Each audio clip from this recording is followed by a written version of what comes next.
Where there are humans, there's war. It's a pessimistic view of humanity, but I think it's true because... It's true.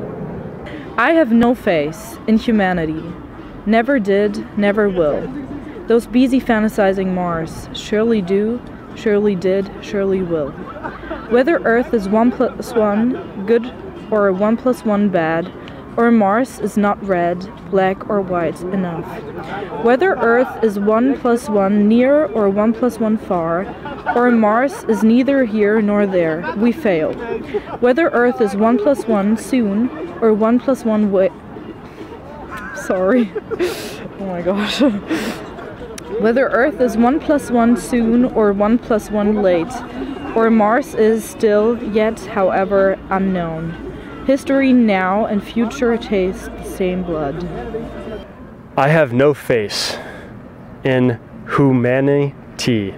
Never did, never will.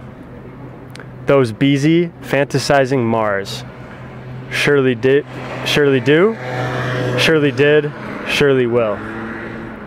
Whether Earth is 1+1 good or 1+1 bad, or Mars is not red, black or white, enough. Whether Earth is 1+1 near or 1+1 far, or Mars is neither here nor there, we fail.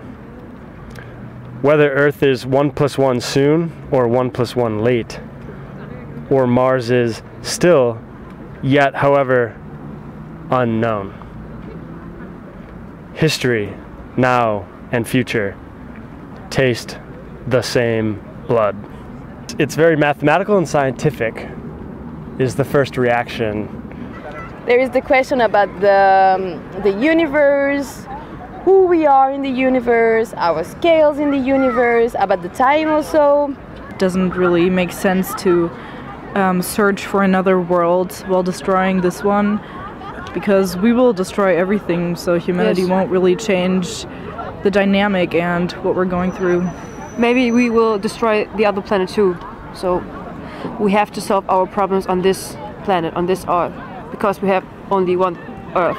I believe in progress, because I think it's a future oriented to believe in a steady improvement of individual, communal and societal conditions of existency. But I'm not really sure if I believe humanity can deal with that progress in terms of that poem, so I'm not really sure if... I mean, faith is really diverse, and I'm not really sure if humanity is gonna get to that point where everyone's so aware of our surroundings and our environment. It's about self-reflection, of course. I think humanity is failing. If we fail on Earth, why would we think that we wouldn't fail on Mars? So I think we should fail here. No, sorry, I don't have any faith in humanity. I think we are really, really pretentious, and we really think that the Earth belongs to us, which is not true. We have been here for a very, very short time. And the dinosaurs and etc. they were. I have faith in humanity, sure. I don't know exactly what that faith is centered around, but I have certain faith. I don't have faith for the Earth though. So, I mean, they're also talking about Mars and I guess other planets in a way, but I'm not so hopeful about humanity on Earth. It reminds me of exploration, Elon Musk almost, similar to the current, focus on trying to further and further our understanding of the universe. I haven't read this poem as something in regard to Mars or Mars project, so it probably also more constituted my state of mind. I would maybe pay it a visit. I can't make a sure decision right now. At the moment I surely wouldn't, and with the projects I have heard of, I definitely wouldn't. But you never know what happens. The worst day here is better than the best day in Mars. And basically anything outside Earth is hell. Yeah, but David Bowie for sure. Why? Why? About Mars, about Ziggy Stardust. I have no faith in humanity. Never did, never will. Those beezy fantasizing Mars surely do. surely did, surely will. Whether Earth is 1 + 1 good or 1 + 1 bad, or Mars is not red, black or white, enough. Whether Earth is 1 + 1 near or 1 + 1 far, or Mars is neither here nor there, we fail. Whether Earth is 1 + 1 soon or 1 + 1 late, or Mars is still, yet, however, unknown. History now and future taste the same blood. Humanity, which is written who, many, T. It didn't came to my attention that this could mean also humanity. I like this play with words and this double meaning because it tricked me, and I like to be tricked. I was quite fixated on the idea that there's so much left and right and up and down and near and far, and that this is a lot of thinking, always pointing back to the unity. The humanity, I was thinking about that a lot. I don't really, it's like deconstructing, really cool, right? so. Yeah, it's really cool. It's like deconstructing the sense, like what does it mean for us? Why do we, how do we think about it? And because it's written differently. I have no faith in humanity. I think that's so cool because you point out the face and faith. I don't know, maybe because I have no faith in humanity. I have no faith in humanity, never did, never will. Yeah, well, they are short sentences and I think they make you see things, they make you visualize the world. But even though the words aren't very, how to say, visual itself, there are not too many adjectives. Even the ones like black and white, it's in brackets. And the 1 + 1 thing is also interesting.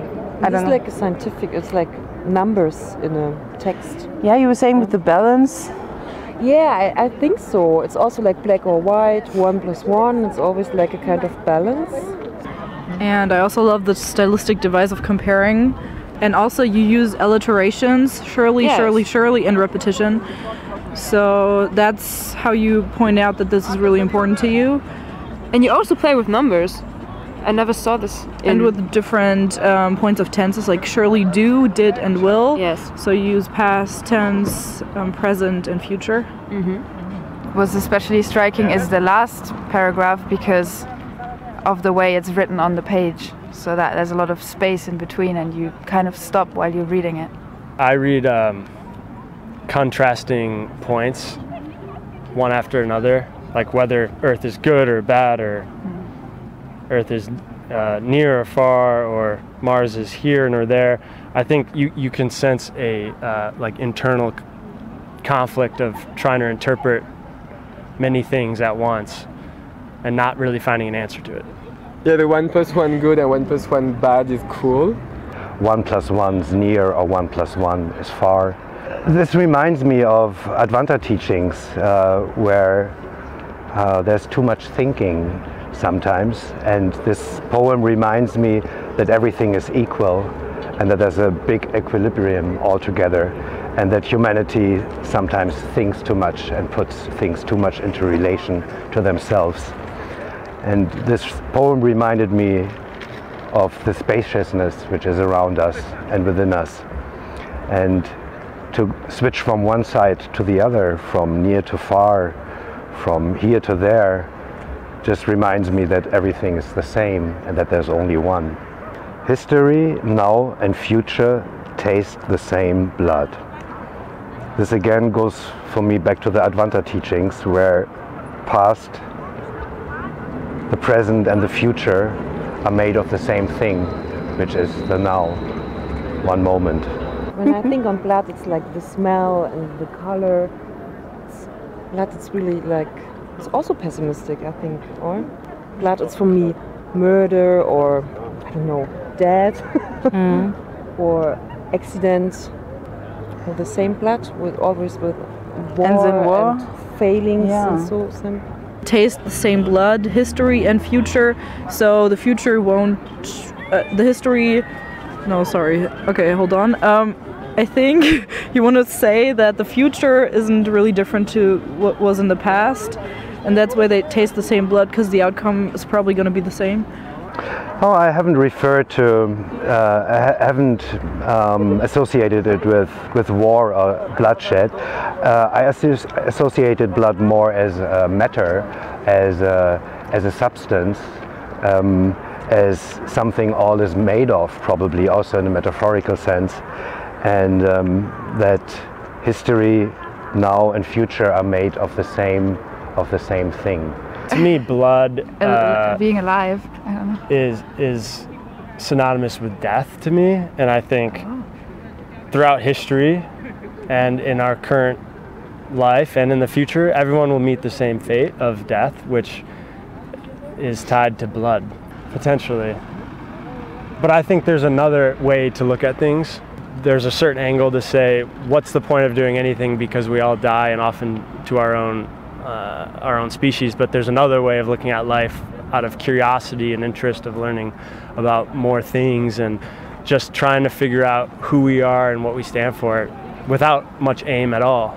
A really critical side, a side that has no faith in humanity, and that you think we should maybe look for different opportunities to save the humanity in terms of what they do to everything, I guess. And not really outsourcing stuff to different planets. Yes. I don't think you're cynical.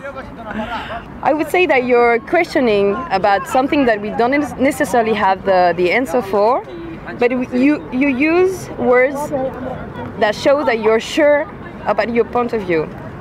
So you repeat 3 times Shirley, Shirley, Shirley, and never, never. So you're totally sure about what you're saying, but at the same time you're wondering about something that you know that you won't have the answer for. The picture looks like in the universe. It could be also like in a maybe kind of in our body, like maybe blood or something, or like, do you know when you see it in a microscope or something? Biology or something like this. A kaleidoscopic shape, and my first impression is that I see parts of a body in there, basically shoulders and arms.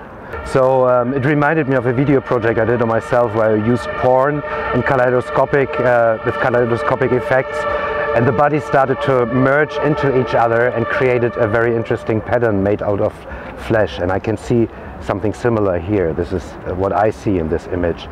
It's like a hand, right? It's very symmetrical, so it's very linked to the mathematical point of view of the 1 + 1. But the fact that you're talking about the unknown things, so we don't really know what is it. I've got the feeling that it's something that we can stretch.